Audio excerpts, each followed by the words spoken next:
Bienvenidos a todos al Ateneo de la Fundación Zambrano, el regreso de los Ateneos, que ya hace casi 5 años que no tenemos, con una breve largada de Ateneos virtuales durante la pandemia, pero ya desde 2020 que no los teníamos activos y finalmente los tenemos de nuevo. Contamos hoy con la presencia de Andrea Govetto de Milano, Italia. También contamos con nuestro fellow quirúrgico Jesús Maticorena y también vamos a contar con Florencia Loscalzo, que es su investigadora en la Fundación Zambrano. Vamos a arrancar en primer lugar con Andrea Govetto. Él ha estudiado medicina en Udine, luego se ha formado en oftalmología en España para luego ir a Estados Unidos y a Inglaterra a hacer sus fellows clínicos y quirúrgicos respectivamente. Y nos va a hablar de algo muy interesante que es el OCT en la periferia de la retina. Luego nos va a hablar Jesús Maticorena de TPA en hemorragias maculares y luego hablaremos de algunas drogas nuevas de la mano de Florencia Loscalzo. Así que bueno, ya los dejo con Andrea Bovetto. Andrea, encantados de tenerte aquí para que nos presentes esto que has investigado últimamente. Muchísimas gracias por la invitación. A ver si veis la presentación ahora. Decidme si todo está bien. ¿La veis todos? ¿Me escucháis? Bueno, yo voy hablando. Em, Se ve entonces, perfecto. perfecto. Entonces, empezamos. Ahora os voy a hablar de algo un poco distinto de lo que estáis acostumbrados a ver, que es cómo se ve la periferia de la retina con estos nuevos OCT ultra wide field que tenemos ahora. Bueno, todos sabemos que la tecnología del OCT ha cambiado mucho desde cuando fue inventada, así que hemos pasado desde máquinas de muy baja resolución, muy lentas y con un campo muy estrecho, a unas máquinas con una resolución muy alta y con un campo muy amplio, con la tecnología web source. Lo que pasa es que esta tecnología ha sido, decimos, usada solamente para ver el polo posterior, pero hay mucho más que ver en la periferia también. O sea, esto es lo que estamos acostumbrados a ver hasta ahora, pero veis cuánta patología hay alrededor del polo posterior, más allá de las vorticosas y de las arcadas, que es todo lo que nos interesa a nosotros que hacemos cirugía. Así que, como veis, se puede hacer un rastreo customizado, por llamarlo así, de las lesiones recmatógenas periféricas, que es lo que vamos a hacer con este estudio. Aún más difícil es ver el vítreo, porque el vitro es un medio transparente, así que hacer imaging del vitro con el OCT puede ser muy complicado. Pero bueno, con unas máquinas que hay ahora parece que decentemente lo podemos ver. Así que es importante hacer imaging de las lesiones periféricas porque así podemos entender un poco más de la patofisiología de estas lesiones y a lo mejor podemos distinguir entre lesiones de alto riesgo versus lesiones a bajo riesgo y a lo mejor nos puede ayudar también para decidir qué técnica quirúrgica usar en cada una de estas lesiones. Entonces hemos diseñado este estudio que ha sido publicado en Retina.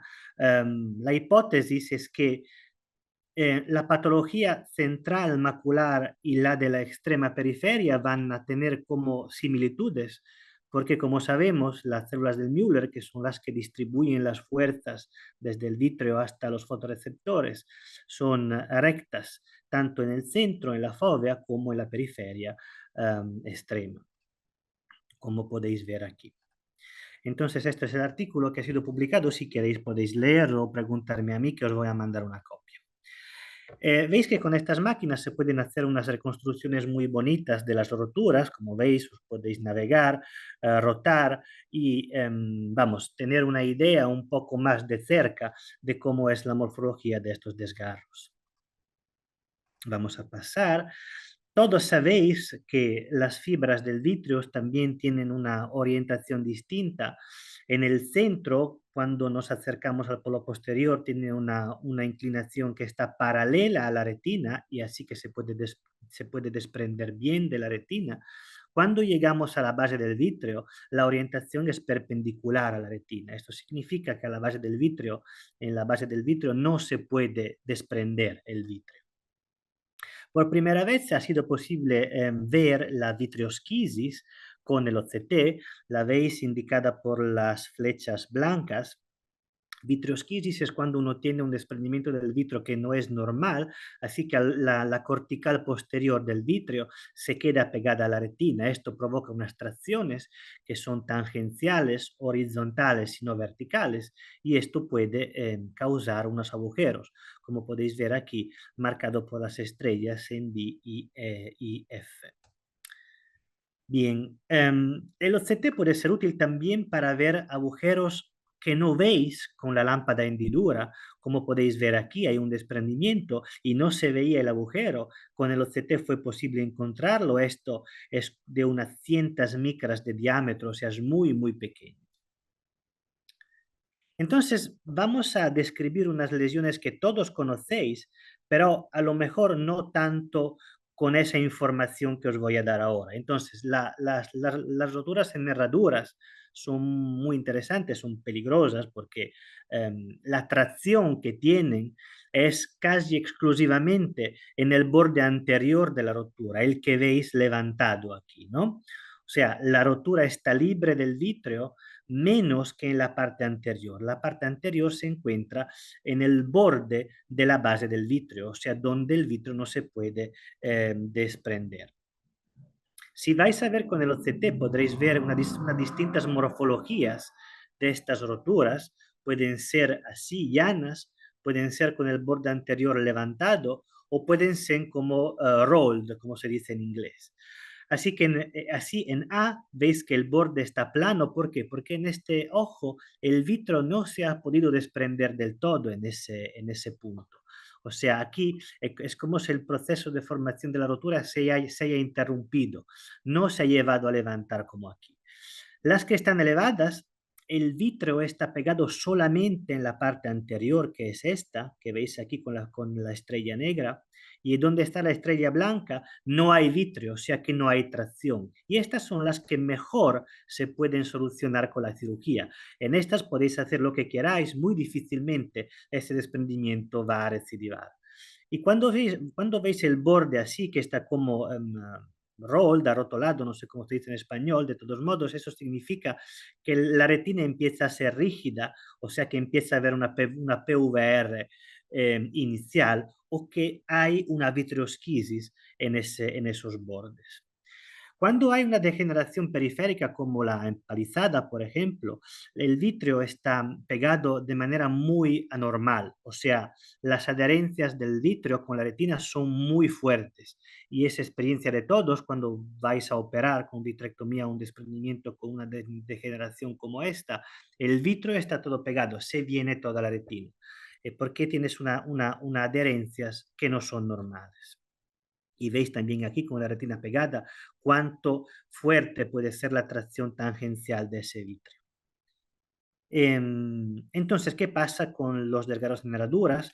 Hay un desprendimiento del vitro al 100%. El vitro llega hasta un punto que él está marcado por las flechas rosa, donde ya no puede desprenderse, y esto en algunos lugares de la retina causa una fuerza mecánica muy fuerte que la desgarra. Y así que ves que el vítreo está pegado en la parte anterior, que es la de la izquierda, y está totalmente libre la retina de la parte derecha de vitro. O sea que veis el borde posterior, el que está a la derecha, está plano y totalmente pegado a la retina, y el borde anterior, que es el que está pegado al vítreo, está levantado. Por supuesto, es una lesión de alto riesgo. Los agujeros no con opérculo, perdón, los agujeros operculados son los de menos riesgo de todo. ¿Por qué? Porque aquí el vítreo está desprendido 360 grados alrededor de la lesión, son muy posteriores, más posteriores que las roturas en herraduras, y esta podéis también no tratarlas No ocurre hacer láser ni nada, porque aquí toda la lesión está libre de tracción. Si no hay tracción, no hay desprendimiento. O sea que si veis una lesión de estas, podéis no tratarla y simplemente observarla. No hemos visto ningún ojo con desgarro, con desprendimiento causado por estos agujeros. O sea que es una lesión de muy bajo riesgo.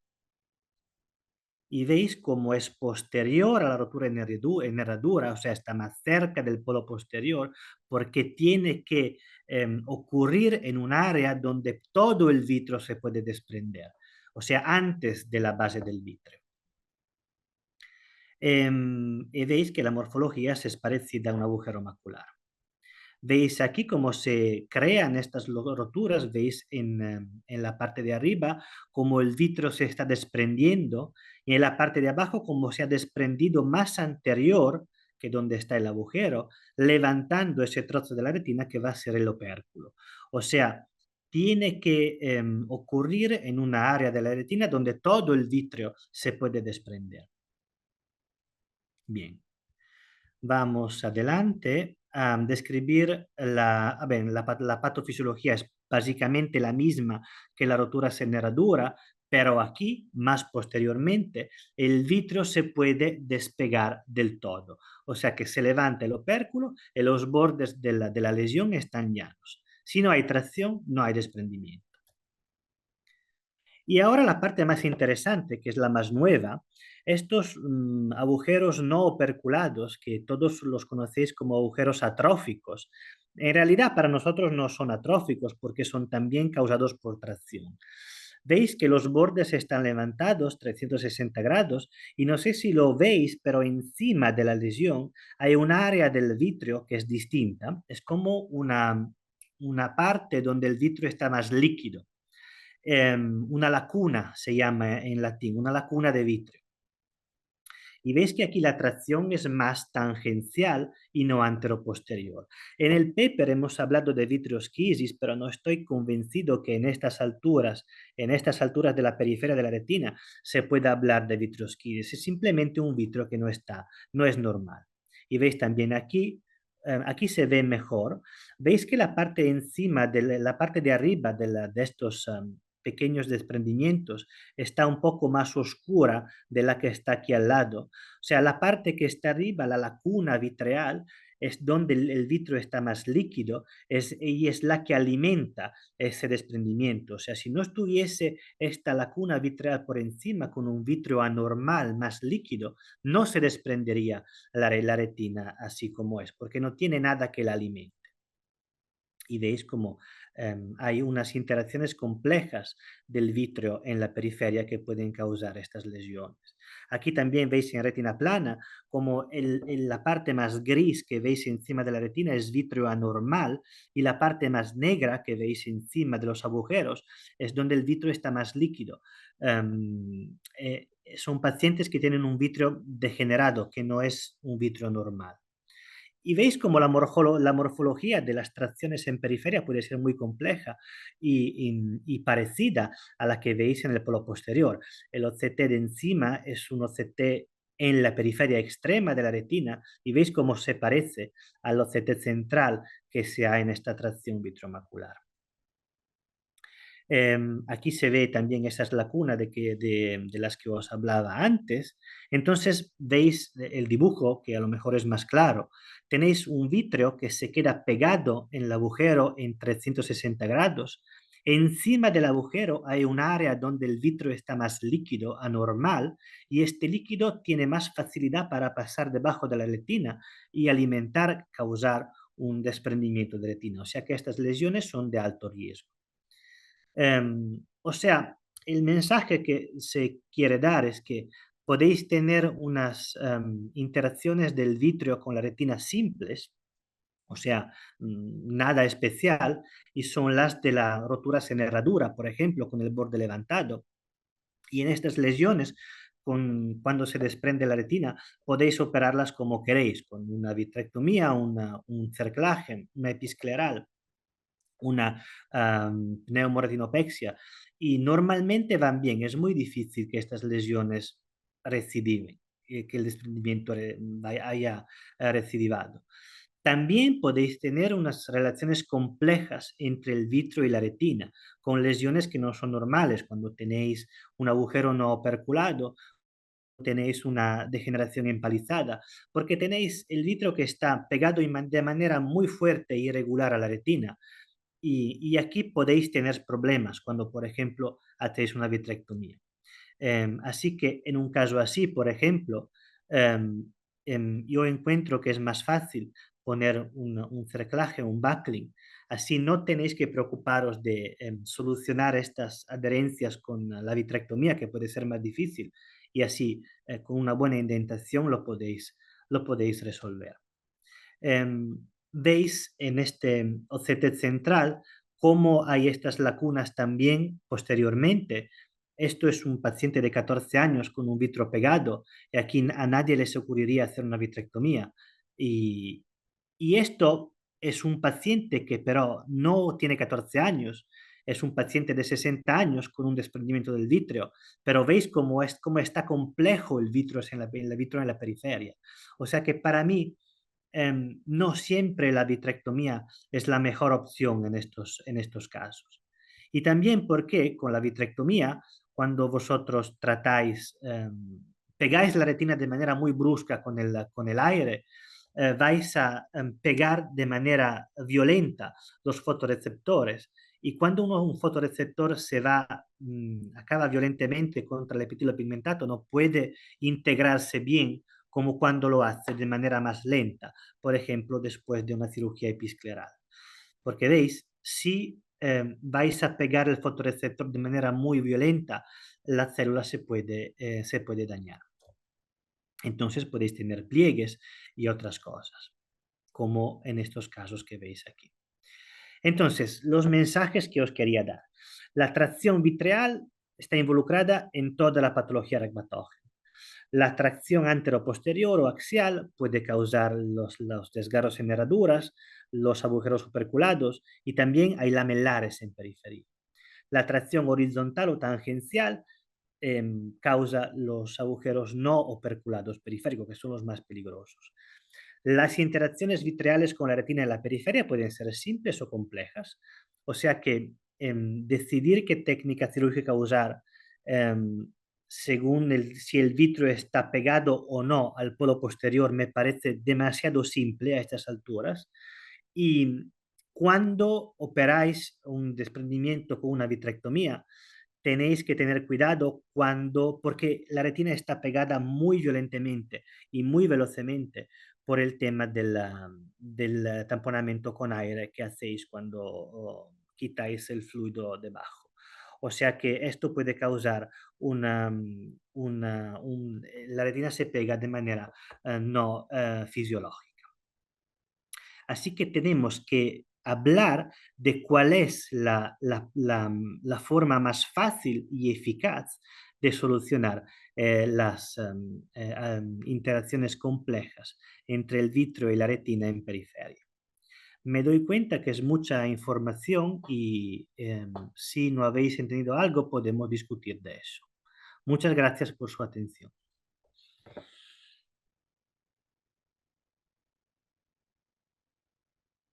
Yo acabé.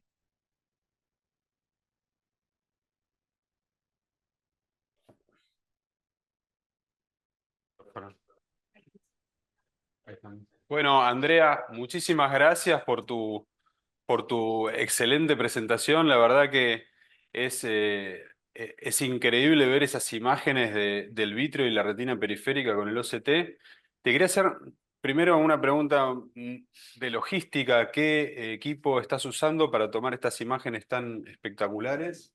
Se llama un Canon S1. Lo que pasa es que tampoco el S1, o sea, la calidad que quería para ver bien el vitros es muy difícil tenerla. Y también con este OCT, para tener estas tomas, es complicado. No es algo que tú puedas hacer de manera estándar en una consulta de retina. O sea que para mí la tecnología está bien, puedes llegar a ver los agujeros en periferia. El vítreo todavía es muy difícil verlo también con esa máquina. O sea que tecnológicamente hablando estamos un poco atrás. Ahora hay un OCT chino que se llama Tower DPI, que todavía no está, no tiene la marca CE para poderlo usar con pacientes aquí en Europa. Y este OCT chino puede ver el vitrio mucho mejor que el Canon, o sea que lo voy a probar pronto. Hay que anotarlo. ¿Y tenés experiencia con el Silverstone de Optos? El Silverstone no es bueno para tener para hacer imágenes del vitrio. Es muy bueno porque tiene también el color y tú puedes hacer las tomas OCT partiendo, o sea, empezando por las fotos color que has hecho. En eso es muy cómodo, pero la calidad del OCT es inferior a la del Canon. Bien. Yendo al contenido de tu clase, te quería hacer una pregunta y después paso a preguntas del auditorio que te quieren preguntar cosas. Sí. Vos mencionaste que es importante no hacer una posición face down para evitar tener pliegues en la retina. ¿Vos qué haces habitualmente en tu práctica? ¿Lo dejás acostado boca arriba un tiempo? Exactamente, boca arriba, porque Ajá. el tema es que Para evitar los pliegues, ¿no? sí, pero también porque los fotorreceptores en la mácula es mejor si se pegan lento, de manera fisiológica. O sea, tú imaginas que tienes un fotorreceptor que está desprendido y tiene que pegarse en su sitio en el epitelio pigmentario, ¿vale? Si tú lo pones boca abajo, cuando acabas la cirugía, esa mácula retina se va a pegar de manera violenta al epitelio pigmentario. Y esto hace que el fotorreceptor no se va a pegar donde estaba antes del desprendimiento. Y cuando se pega tan violentamente, puede dañarse. Y es mucho mejor que vaya bajando lentamente. Así que todos estos pacientes los pongo boca arriba al ¿Cuánto principio, tiempo pero más o menos? al menos 2, 4 horas. 2, 4 horas. Ok. Ok, perfecto. Bueno, del auditorio quieren preguntar. Te va a preguntar nuestro jefe, Alberto Zambrano, que no has tenido oportunidad de conocer, el Bueno, placer de encantado. conocer. Eh, no hay cosa que me ponga más contento cuando alguien coincide con mis ideas.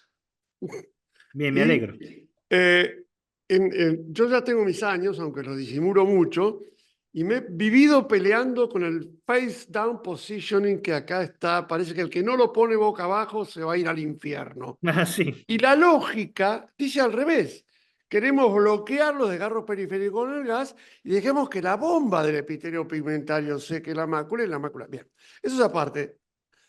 Estoy fascinado, ya me estoy por llamar a China para que nos manden, porque en realidad esto tenemos que repetirlo, pero no en 15 minutos, en mucho más tiempo. Ejemplo, los desprendimientos subclínicos. ¿Qué riesgo están corriendo? ¿Qué riesgo no están corriendo? Esa primera imagen o algo que mostraste del chico de 14 años, no sé si a ustedes les pasa, pero nosotros lo único que teníamos eran los circulares y después hicimos vitrectomía. Sí, soy tan viejo como eso. Pero nadie más piensa en un circular. Y ese ejemplo que mostraste del niño, eso yo creo que lo que hay que hacer es poner un circular y terminar. Creo que es Sí, una nueva herramienta. El primero CT que hubo en la Argentina lo traje yo, porque lo vi, bien. no me acuerdo si Enhorabuena. en Islandia o no sé dónde. Bien. Pero esto es una herramienta genial. Así que nada, creo que tenemos que seguir. Lo estoy mirando a Grigera, que es el que me maneja todo, porque es fantástica la manera de encarar lo que estamos viendo, si tratar o no. El pseudo agujero perculado, nada, y no es, es un agujero con tracción. Es espectacular, estoy entusiasmadissimo. Bueno, me alegro que le haya gustado. Sí, sì, Ancora es una muy... volta non avrò la mia Ferrari, perché questi mi fanno spendere tutti i soldi con Vabbè, dai. Eh? Grazie. Allora si compri la Ferrari e li Ecco, lasci con l'UCT che hanno. in ogni modo, forse una Lamborghini. Che Bueno, dice? la Ferrari cuesta mucho más. Yo creo que el OCT chino cuesta, no sé si costará $150.000 o 200.000, algo así. Ah, Así que, bueno, se puede comprar un OCT, un BMW o algo así, sì, sì, sì, sì, sì, è una Vespa. una Vespa. ¿Tenés que apretar o hablar? Hola Andrea, ¿cómo te va? Soy Hola, Pablo muy bien, Pilares. muy bien. ¿Cómo estás? Bueno, quienes tuvimos el placer de escucharte en Sarib el año pasado, vimos, aparte de tus excelentes presentaciones, los dibujos excelentes que haces. Imagino que esos dibujos que mostraste en la presentación son tuyos, ¿no? Sí, sí, los hago yo, así me divierto un poco. Perfecto.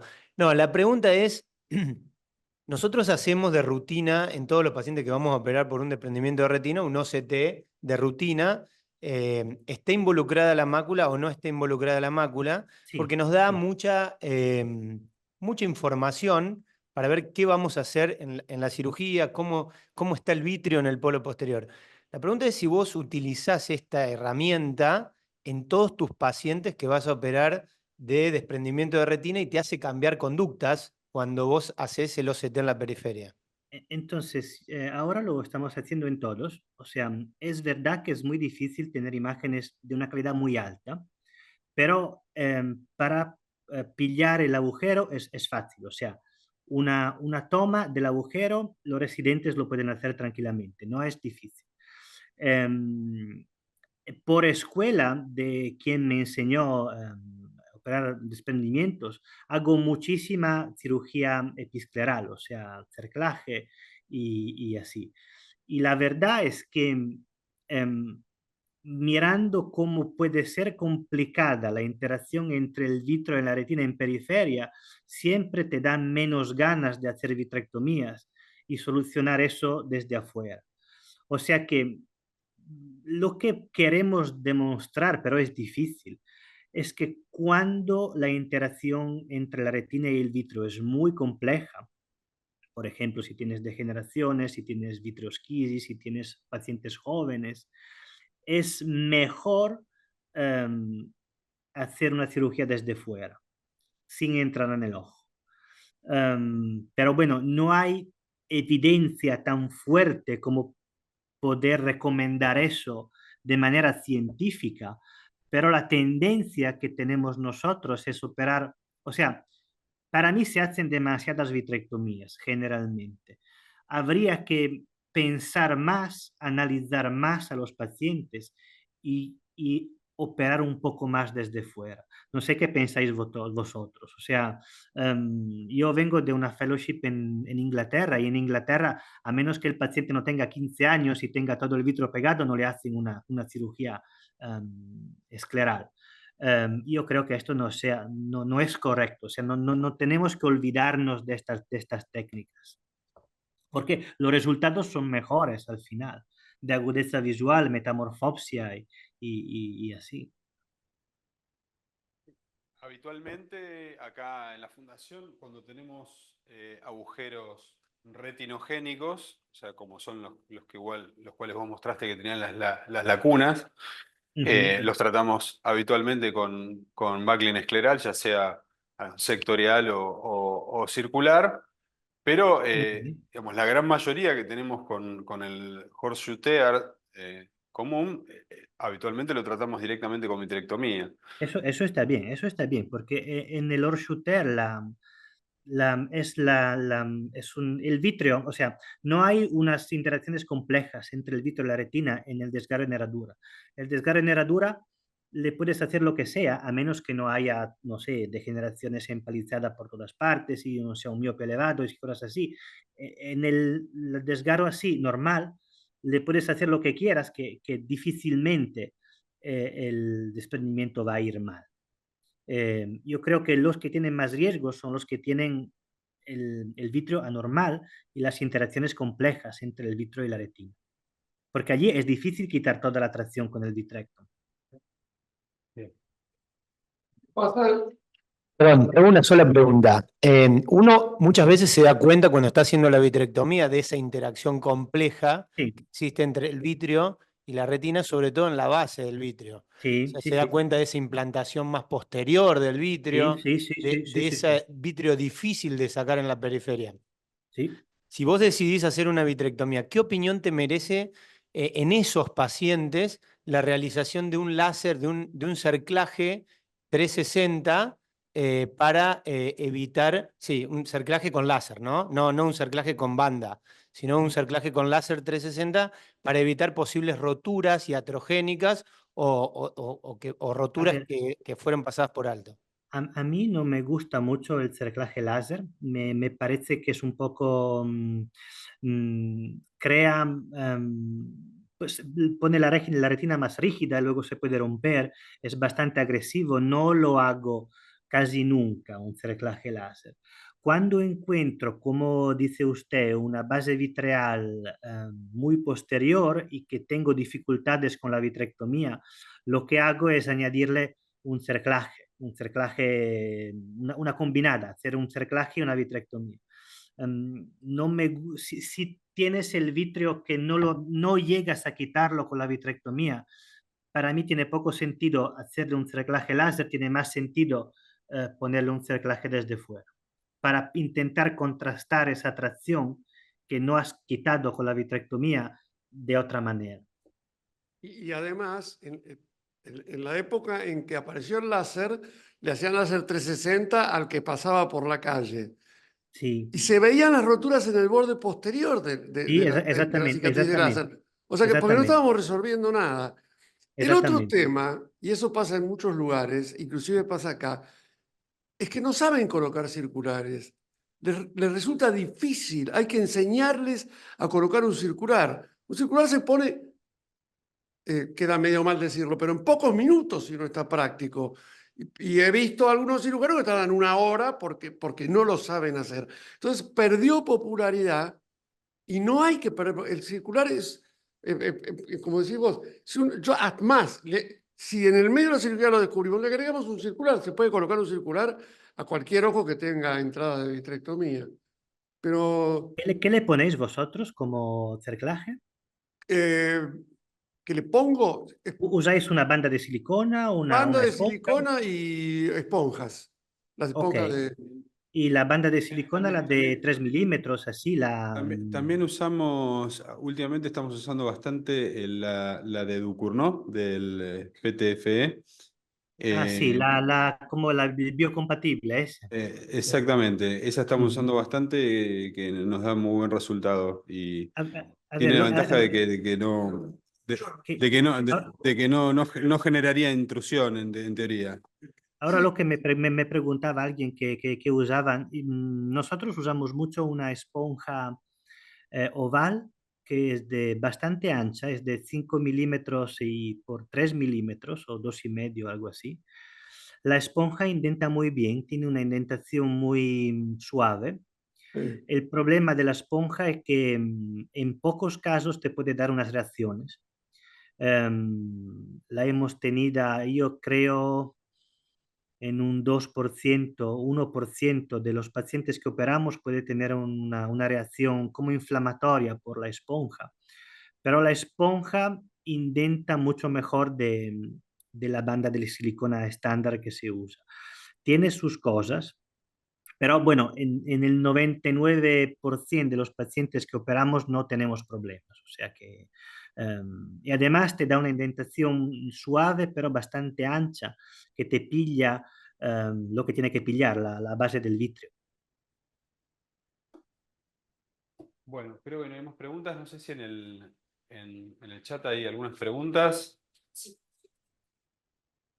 A ver. A Eh, ver, lo del pero- diálisis y el desgarro, alguien me pregunta si hemos estudiado la adherencia del vitro a la retina en Exactamente, sí, diálisis y preguntan si han desgarro. estudiado. Exactamente. No, porque con el desgarro gigante, por el nombre claramente es gigante, o sea, es más de 3 horas, el OCT no te puede tomar, o sea, hay un problema, ¿no? Que la toma que puedes tener es pequeña con respecto al desgarro que es gigante.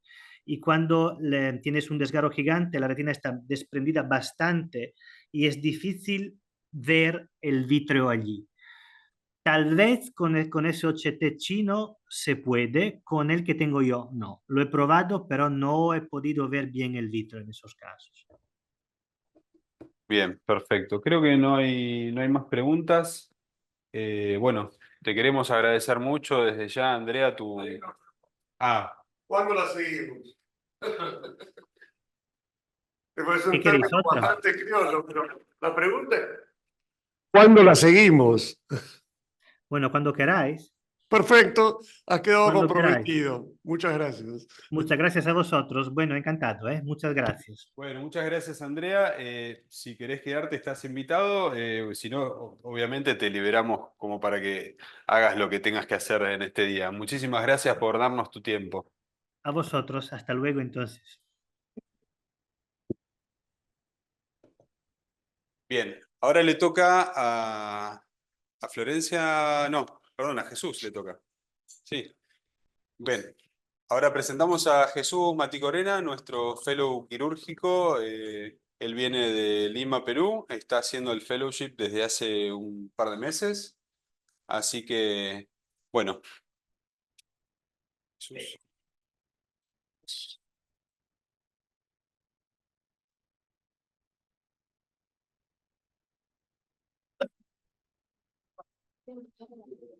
Dale. ¿Se graba?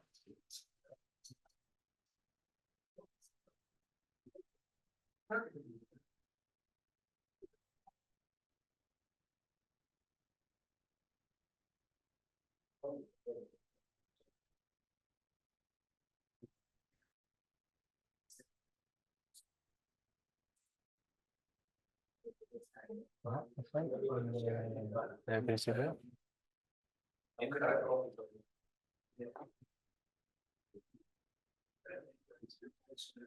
¿Y se va a poder grabar? Vale.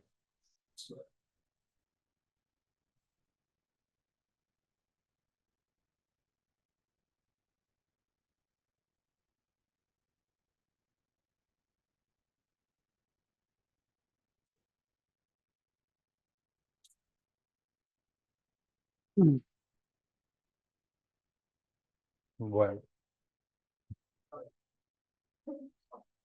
¿estamos? Bueno, buenas noches con todos. El día de hoy vamos a hablar sobre hemorragia submacular y manejo con RTPA subretinal. Vamos a hablar un poco sobre la definición de esta patología, hablar un poco sobre la historia natural, los factores pronósticos de esta, y vamos a hablar sobre las distintas opciones de manejo que existen. Voy a tratar de convencerlos con evidencia científica por qué la vitrectomía con el TPA subretinal y el desplazamiento del sangrado con el tamponaje con gas es una técnica segura y bastante eficaz en estos casos. Y por último vamos a presentar 3 de los 5 casos que hemos tenido en la Fundación en lo que va del 2024. Para definir, la hemorragia submacular es el acúmulo de sangre que existe entre el epitelio pigmentario de la retina y la retina neurosensorial. La clasificación es según el tamaño, ¿no? Tenemos las hemorragias leves o pequeñas que tienen menos de 2 diámetros de disco, las hemorragias moderadas o medianas que tienen de 2 a 4 diámetros de discos, y tenemos las hemorragias masivas que tienen más de 4 diámetros de disco y que sobrepasan alguna de las arcadas vasculares temporales.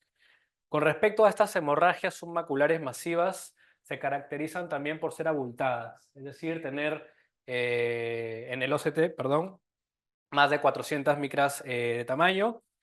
Y la importancia de este examen del OCT radica en que no solo podemos localizar cuán abultada es la hemorragia, sino también podemos ver si es que ésta se encuentra debajo del epitelio pigmentario de la retina, lo cual conllevaría a un peor pronóstico para estos pacientes.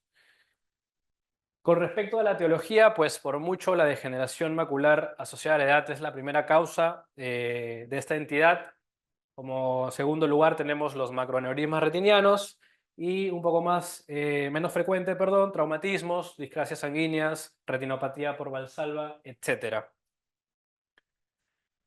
¿Qué pasa con la sangre subretinal? Pues se han hecho varios estudios en animales, en conejos, en gatos, en donde se ha demostrado histológicamente que el sangrado genera una lesión a los fotorreceptores directamente. A las 24 horas hay un edema de los fotorreceptores, hay epignosis de las capas nucleares externas.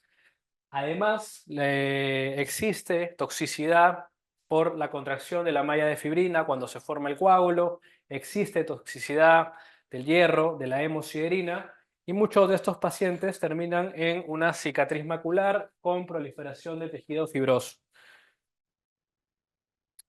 A modo resumen, los factores pronósticos más importantes son estos 4 y diría que los más importantes de estos son los 2 primeros. Primero el tamaño, cuando una hemorragia es masiva, tiene más de 4 diámetros de disco o sobrepasa las arcadas, tiene mal pronóstico. En general, con respecto a la duración del sangrado, siempre el punto de corte fue 2 semanas. Y bueno, si es que es abultada, más de 300 a 400 micras, también tiene un factor pronóstico peor y de acuerdo a la etiología de base, a la enfermedad subyacente. Bueno, con respecto a este metaanálisis es muy importante mencionarlo.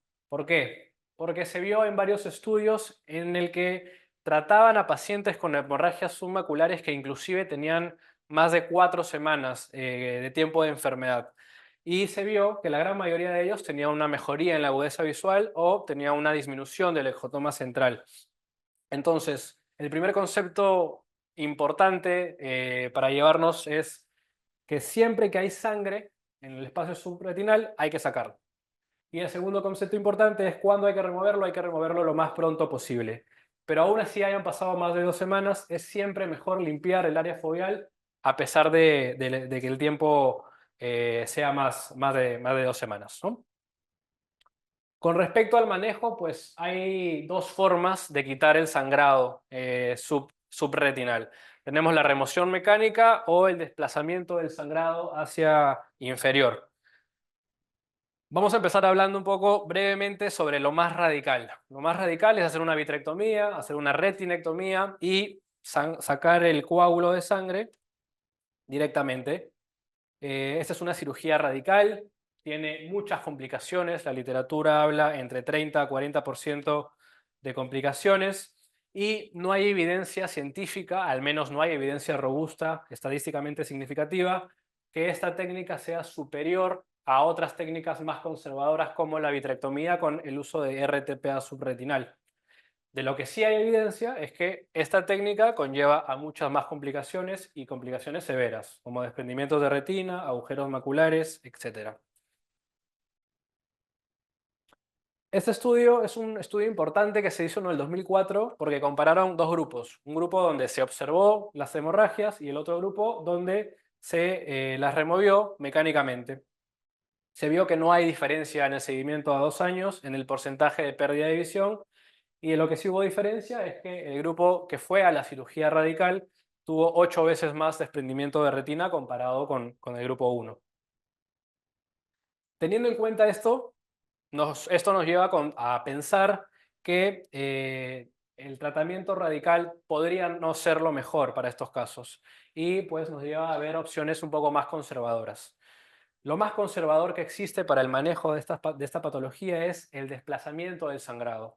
Y el desplazamiento del sangrado se hace principalmente con gas, ya sea C3F8 o SF6, y se han usado otros agentes como el TPA inyectado a la cavidad intravítrea o antiangiogénicos o una combinación de estos 3 medicamentos, ¿no? Con respecto a estos 3, pues el más importante y el que más se ha estudiado definitivamente es el gas. Como se ve en la imagen, el desplazamiento neumático se explica por la ley de flotabilidad. ¿Qué quiere decir esto? La sangre, al igual que el vítreo o el líquido, tiene más o menos el mismo peso. Sin embargo, cuando exponemos el sangrado macular a una cavidad vítrea que tiene gas, pues por la ley de flotabilidad la sangre pesa 800 veces más que el gas. Y por gravedad esta va a caer. Entonces, esta imagen es importante porque si tenemos un paciente al cual le vamos a realizar una vitrectomía y dejamos toda la cavidad vítrea o la mayor parte de la cavidad vítrea con gas, pues el posicionamiento del paciente debe ser semisentado en posición primaria de la mirada. Si en cambio hacemos algo más conservador, que es el desplazamiento neumático colocando gas intravítreo en un tópico, por ejemplo, vamos a tener parcialmente llena la cavidad vítrea con gas y el posicionamiento del paciente debería ser con la mirada hacia el piso en 45 grados.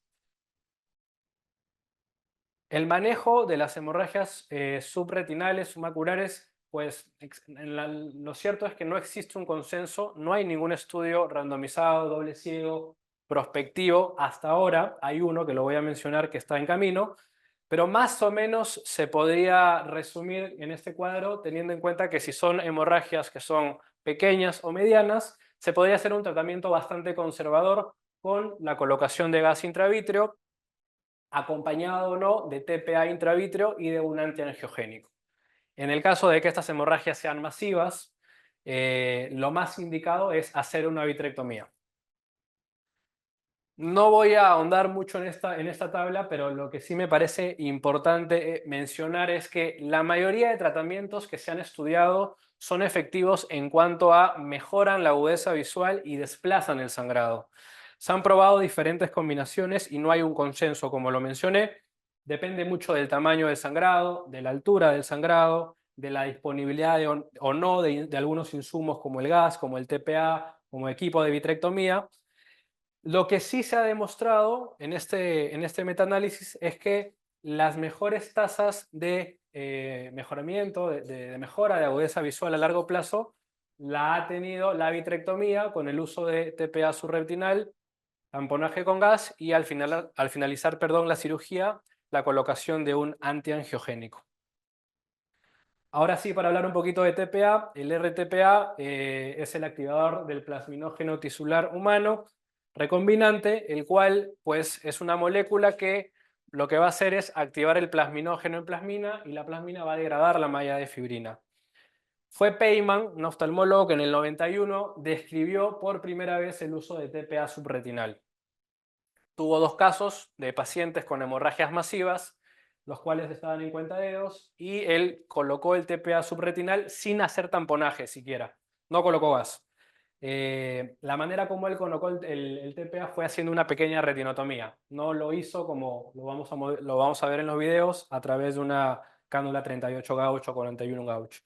Y lo que él vio es que estos pacientes pues, tuvieron una excelente recuperación funcional, ¿no? Pasaron a 20-50 y 20-70. Ahora, ¿hay realmente diferencias entre el TPA inyectado intravítreo versus el TPA subretinal colocado directamente en el espacio subretinal? Pues algunos estudios dicen que no, otros estudios dicen que sí. ¿Qué pasa? Que el TPA es una molécula que pesa 70 kilodaltons y la teoría nos dice que las moléculas que pesan más de 50 kilodaltons no pueden pasar al espacio subretinal. Sin embargo, han habido estudios en animales en donde han demostrado que sí pasa al espacio subretinal si es que es inyectado de manera intravítreo, solo que pasa un poco más lento. ¿Cuál es la realidad? La realidad es que se hizo un estudio en donde comparó justamente ambas técnicas, ya sea colocar el TPA solamente intravítreo y tamponaje con gas versus hacer una vitrectomía y colocar el TPA directamente en el espacio subretinal. Y se vio que le fue mucho mejor a los pacientes del segundo grupo, los pacientes de la vitrectomía colocando el TPA directamente. Por último, antes de pasar a los casos, fue Haupert en este estudio que hizo con 11 pacientes quien describió la técnica que pues vamos a mostrar. Lo que hizo fue pues hacer la vitrectomía, colocar el TPA con una cánula de 38 gauge, colocar SF6 al finalizar la cirugía y el antiangiogénico. Él tuvo un resultado excelente en cuanto al 100% de desplazamiento del sangrado hacia inferior y el 82% de los pacientes tuvo al menos una línea de mejoría en la visión postoperatoria.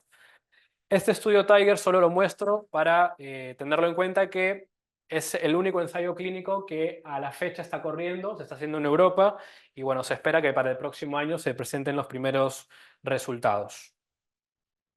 Vamos a ver el caso número 1, que es un paciente varón de 84 años, antecedente de ojo único. Se venía inyectando con aflibercept el ojo izquierdo y consulta por un día de tiempo de enfermedad por baja visual súbita. Podemos ver en la retinografía a color que tiene una hemorragia submacular masiva que sobrepasa la arcada temporal inferior.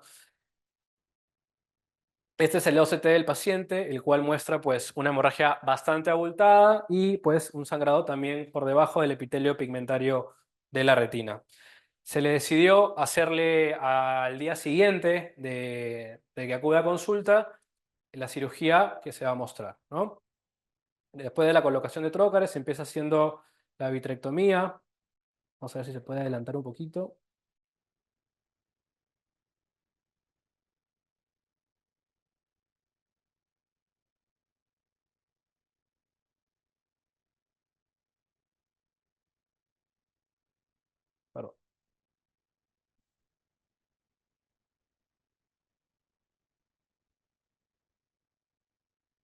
Adelantar para poder... No, para adelantarlo un poquito. Bueno. Bueno, continúo. No, déjalo ahí, no te preocupes. Si no, lo paso ahí. Sí. Bueno, después de hacer la vitrectomía central y periférica, se hace el despegamiento de la hialoides posterior asistido con trencinolona. Y después de hacer una vitrectomía completa, lo que se va a hacer es pues, directamente la colocación del TPA subretinal en al menos 2 puntos del sangrado. Algunos tips que describen para esta técnica es, al momento de colocar el TPA, bajar la presión de infusión a 10 o 15. Ahí podemos ver la cánula subretinal, que en este caso es 38 gauge. Ya tenemos el TPA con la dilución correspondiente. La dosis es de 0,12 a 0,25, puede usarse hasta 0,50. Y algunos cirujanos lo que hacen para que el ingreso de la cánula subretinal sea mejor es biselar la punta de la cánula, cortarla afuera para que esta sea un poco más fácil. También se ha descrito, para que la entrada sea más fácil, es hacer una pequeña limitorrexis en la zona de punción. Ahí podemos ver perfecto cómo el TPA está pasando por debajo del espacio subretinal y bueno, después de eso se va a inyectar en otra zona, ¿no?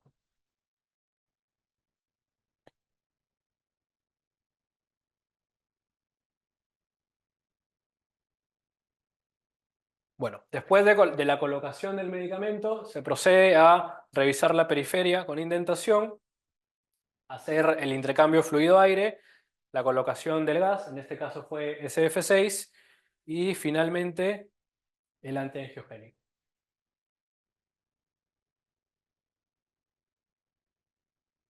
Otro tip importante en estos casos es cuando la cánula choca con la retina, pues se ve un blanqueamiento y no tenemos que detenernos ahí, tenemos que pasar ese blanqueamiento. Algunos cirujanos recomiendan que para hacer la punción hay que ir inyectando mientras se va haciendo la punción en el espacio deseado, ¿no? Bueno,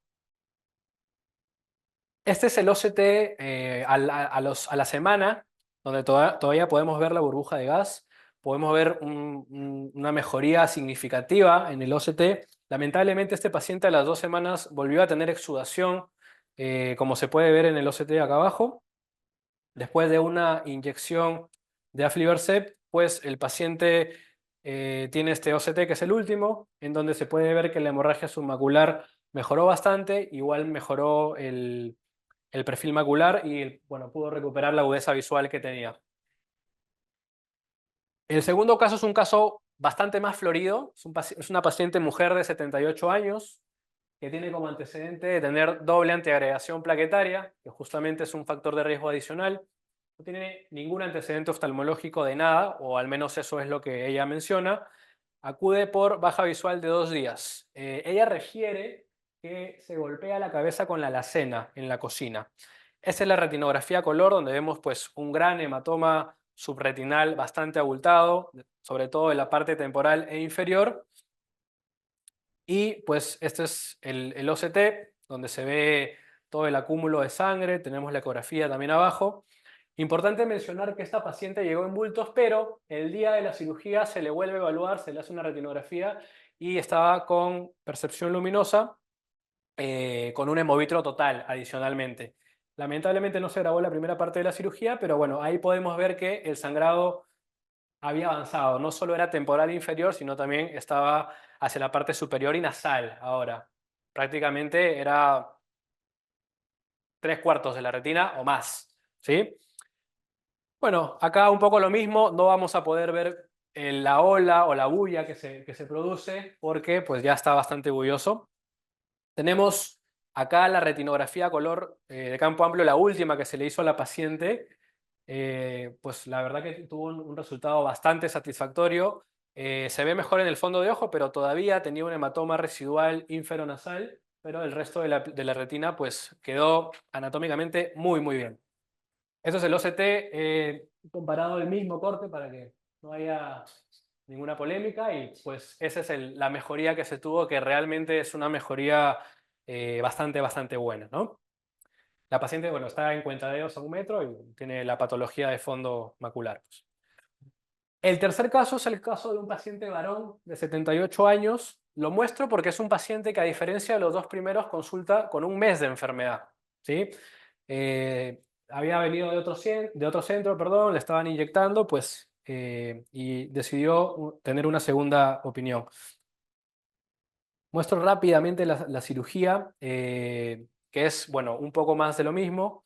No sé si se puede adelantar un poco. No, ¿no? Bueno. Listo. Bueno. Este paciente es un paciente fáquico que vino en movimiento de bultos. El otro ojo, por suerte, veía 10 décimas, no tenía ninguna alteración evidente. Y bueno, como les mencioné, tenía un mes de enfermedad. Los pasos son los mismos, ¿no? Bueno, en este caso fue una vitrectomía con 23 gauge. Se hace la vitrectomía central y periférica completa. Siempre colocamos de manera rutinaria triamcinolona para poder asistirnos en el despegamiento de la hialoides posterior. Y bueno, después la colocación del medicamento al espacio subretinal.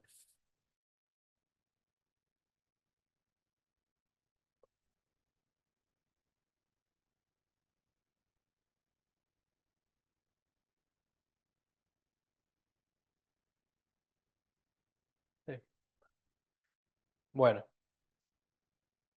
como se puede ver acá, el sangrado es un sangrado pues que ahí voy a mostrar el OCT, es bastante antiguo y también tenía un componente, un acúmulo de sangre por debajo del espacio, por debajo del EPR, perdón. En este caso usamos también la microcánula 38 gauge, que es la que tenemos acá. Y bueno, ahí estamos haciendo la tinción con triamcinolona.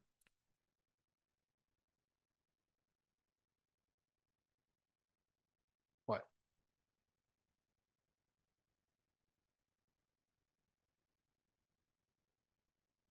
En lo que va del 2024, en la fundación vamos teniendo 5 casos de manejo de esta patología con TPA subretinal. Les voy a mostrar solo 3.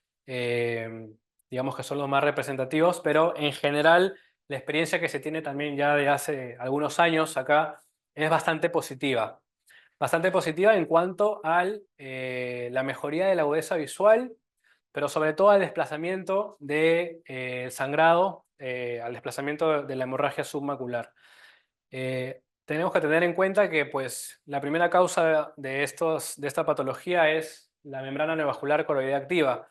Por lo tanto, pues, en la mayoría de estudios, la mejoría visual inicial es bastante importante o considerable, pero en el largo plazo, a los 2 o 24 meses, por la misma patología subyacente, pues los pacientes terminan teniendo agudezas visuales no tan buenas. Pero es muy importante mencionar que, a pesar de esto, el mayor beneficio que tiene el manejo de estos pacientes con esta técnica es que el escotoma central se va a reducir mucho. Y eso realmente es un cambio muy significativo.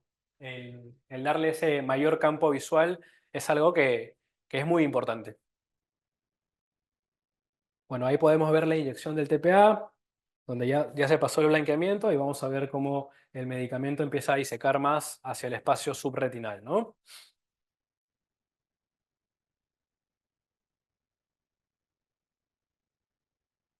Bueno. Esta es la foto del paciente a la semana. Vemos que todavía tiene gas, pero vemos que la hemorragia pues, se desplazó muchísimo. En esta foto de acá, que bueno, ya es al mes de la cirugía, podemos ver el remanente del acúmulo de sangre en inferior, y ese es el OCT, que si bien es cierto, pues hay una patología importante de fondo, el paciente todavía continúa en inyecciones intravítreas, pues el escotoma central mejoró muchísimo. Finalmente, los mensajes para llevar a casa es que la cantidad de sangrado y la altura de este en la fobia nos ayuda a elegir el tratamiento a ofrecer. Podríamos resumir que en hemorragias leves y moderadas, el tratamiento más conservador intravítrea con gas, TPA y antiangiogénicos es una buena opción, pero en el caso de hemorragias submaculares masivas, pues la técnica mostrada es una terapia segura y bastante eficaz. Bueno, muchas gracias.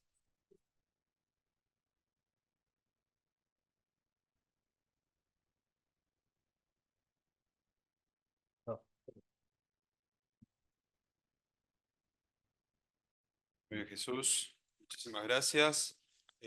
Pablo quería hacer un comentario sobre la ventana de tiempo de tratamiento. Sí, sí, para mí el tema del tiempo es fundamental. Como ahí reflejabas en un cuadrito, el tiempo, digamos, cuando el paciente ya pasa, yo te diría la semana, ya es más complicado que tengamos buenos resultados. También depende mucho de la patología y del daño que tenga la mácula, ¿no? La recuperación visual, pero es evidente que con el procedimiento la sangre se va. Dos o tres cositas importantes. Primero, cuando vamos a meter la cánula, siempre hacerlo bajo visualización directa con el microscopio, porque es una cánula muy, muy finita, y si nosotros queremos verla así, mirando, no, la vamos a romper.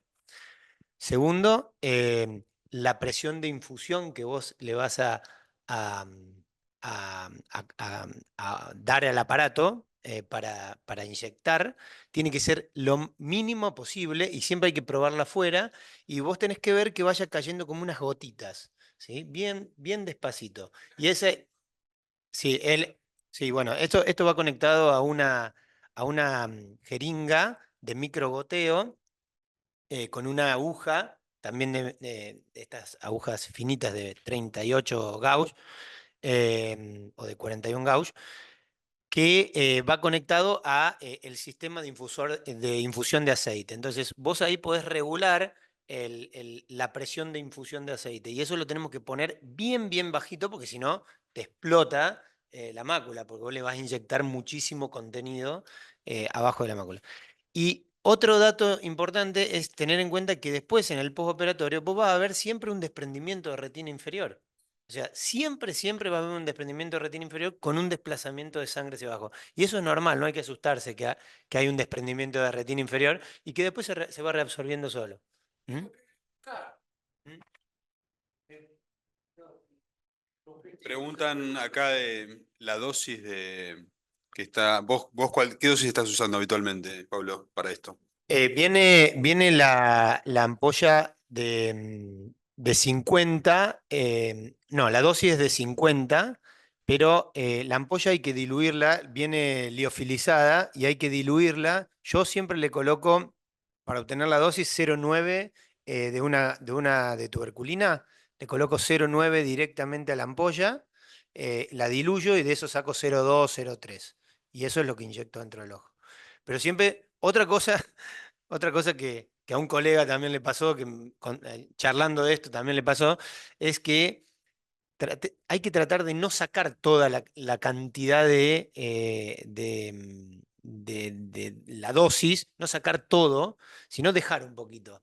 Porque muchas veces accidentalmente se pierde medicación y ya perdiste, ya no tenés más medicación para usar. Entonces hay que dejar siempre algo en el frasco y inyectar y si vos perdés accidentalmente, tenés algo de repuesto, ¿no? Pero esa es la forma que lo hacemos. Perfecto. Excelente presentación. Vamos a pasar a nuestra última disertante, Florencia Los Calzos, su investigadora acá en la Fundación. Ha hecho también el fellow clínico de retina. Flor.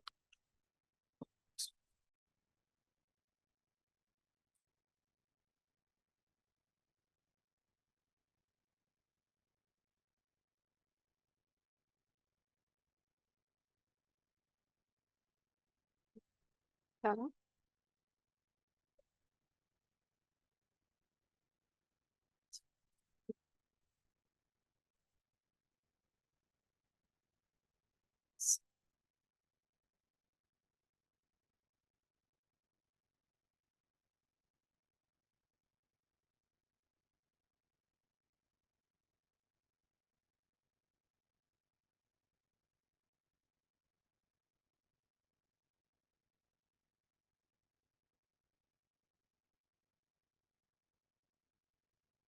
Perfecto. Genial. Bueno, muchas gracias a todos por estar acá y por los que se unieron a la charla online.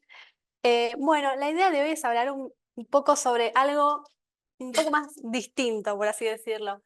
Es sobre nuevos protocolos de drogas para patología macular. Es decir, vamos a hablar un poco de lo que se viene próximamente para el tratamiento del edema macular, si bien tengamos en cuenta que estas drogas todavía no están comercializadas para su uso. Epa. Bien, tuvimos la suerte o la chance de participar en uno de estos estudios que se llamó iBio, que fue para el tratamiento del edema macular diabético de pacientes sin tratamiento previo y para pacientes con degeneración macular exudativa también sin tratamiento previo. Fue un estudio que se dividió en dos partes, que ahora lo vamos a ver. Y ya en la parte 1 tuvo muy buenos resultados en cuanto a ganancia de agudeza visual, que tuvieron una ganancia de 11 letras. Estos pacientes, si bien fue una corte pequeña de pacientes, ya se pudieron ver estos resultados. Y también lograron disminuir un espesor macular central en 143 micras. Vamos a escuchar mucho en los ensayos clínicos que hablamos sobre el CST y no sobre las capas internas o externas de la retina, más que nada porque es mucho más mesurable y comparable con los resultados de los mismos pacientes. Bien, entonces el estudio se dividió, como decíamos, en dos partes. Fue un estudio multicéntrico que participaron 70 centros a nivel mundial. La parte 1 del tratamiento, Argentina no tuvo la chance de participar, pero lo explicamos medianamente. Fue un estudio de seguridad de dosis múltiples ascendentes de fase abierta.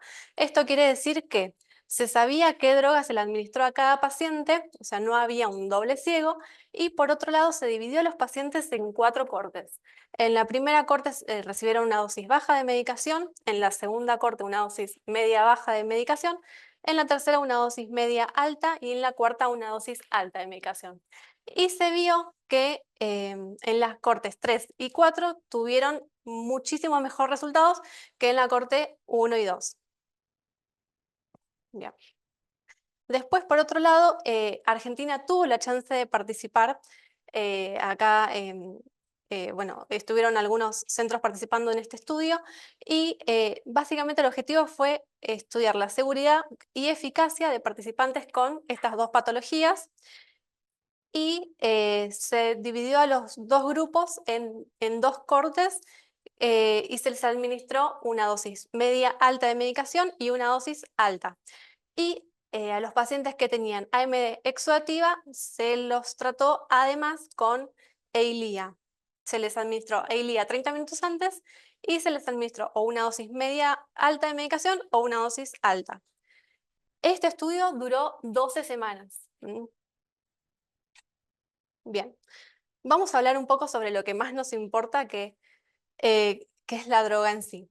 La droga es un anticuerpo triespecífico tetravalente. Esto quiere decir que va a tener 3 dianas distintas y va a tener 4 diferentes sitios de unión.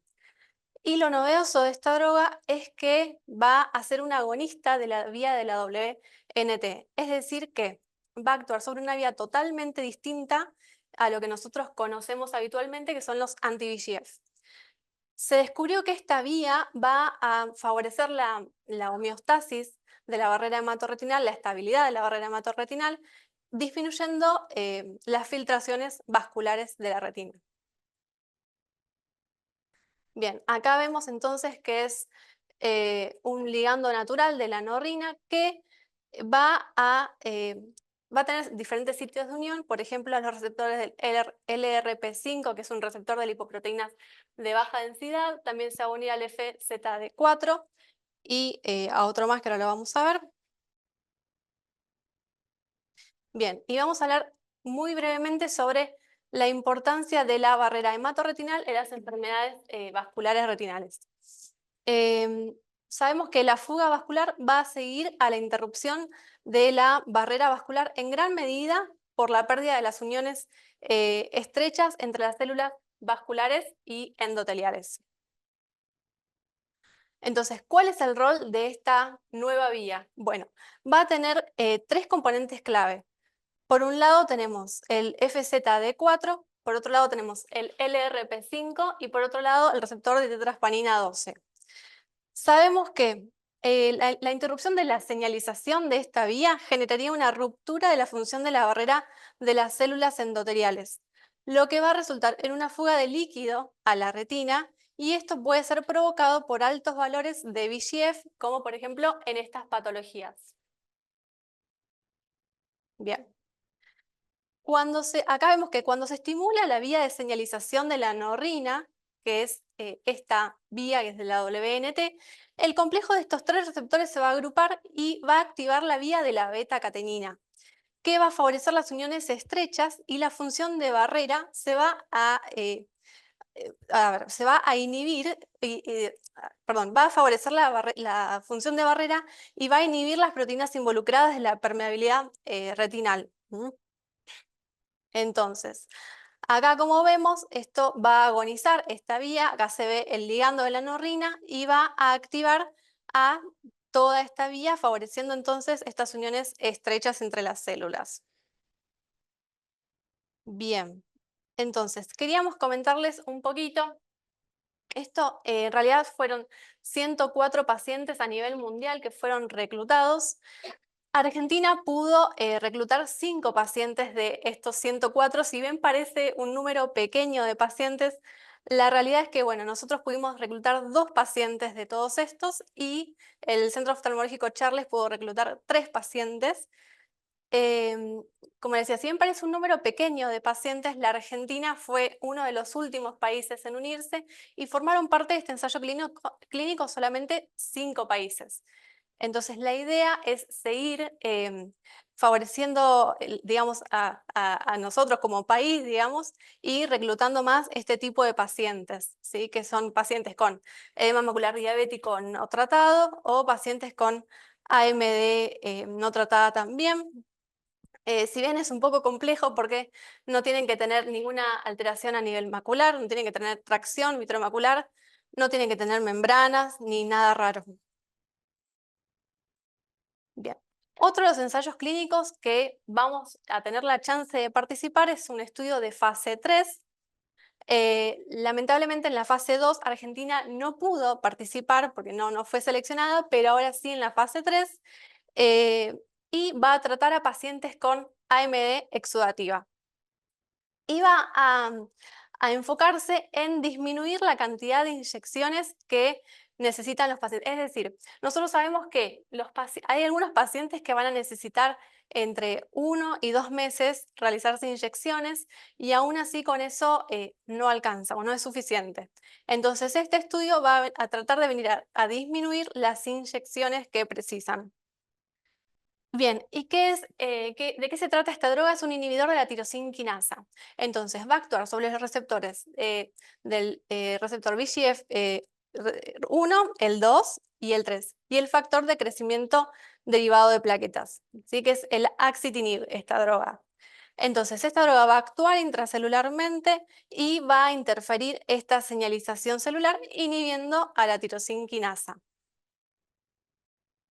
Entonces, ¿cómo viene? Esto no es como si fuera una inyección común, sino que va a venir recubierto de un hidrogel. Este hidrogel, al entrar en contacto con el vitrio, o sea, es biocompatible, entonces se va a degradar por hidrólisis una vez que entre en contacto con el vitrio. Y se ha visto que dura aproximadamente 6 meses la droga ahí en el vitrio, hasta 9 meses. En el fase 2 también se vio algunos pacientes que duraban hasta 13 meses. Bien.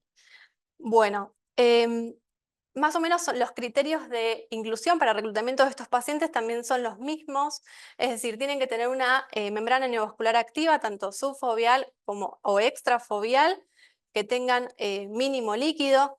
La membrana neovascular no tiene que sobrepasar el 50% del total de la lesión y tienen que ser pacientes que no hayan sido tratados previamente. El objetivo entonces de este estudio de fase 3 va a ser para evaluar tanto la eficacia como la tolerabilidad y también va a ser para ver si disminuye el CST y también para ver la ganancia en letras. Entonces, se concluyó que fue muy bien tolerado. Por otro lado, logró disminuir significativamente el líquido intrarretinal y bien. Pero bueno, entonces esto se vio en el fase 2. Ahora entonces se va a venir el fase 3 y veremos qué sucede, pero bueno, la idea es que sigamos, la idea es que sigamos innovando con estos nuevos tratamientos, estar a la vanguardia en los ensayos clínicos. eh, Así que bueno, es eso. Pero bueno.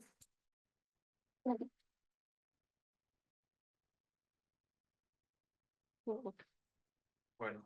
Te doy esto. Bueno, gracias Florencia. Bueno, también la idea es si hay algunos pacientes que ustedes piensan que son como para evaluar la entrada en el protocolo, nos pueden contactar también a nosotros y eso se puede evaluar también. No quiero dejar de mencionar que nosotros contamos también con un OCT de ultracampo amplio, lo cual nos permite muchas veces ver la retina periférica muy bien, más allá de que el vítreo quizás no se vea tan bien, pero la retina se ve mucho, entonces nos permite distinguir, por ejemplo, entre alguna retinosquisis o algún desprendimiento de retina que sea muy plano, que no sea tan fácil de ver en la lámpara de hendidura. Y bueno, y también anunciarles que el mes que viene continuaremos con los Ateneos, haremos un Ateneo mensual y le tocará a la sección de córnea organizarlo. Así que los esperamos el mes que viene para el próximo Ateneo y nos estamos viendo próximamente. Muchas gracias.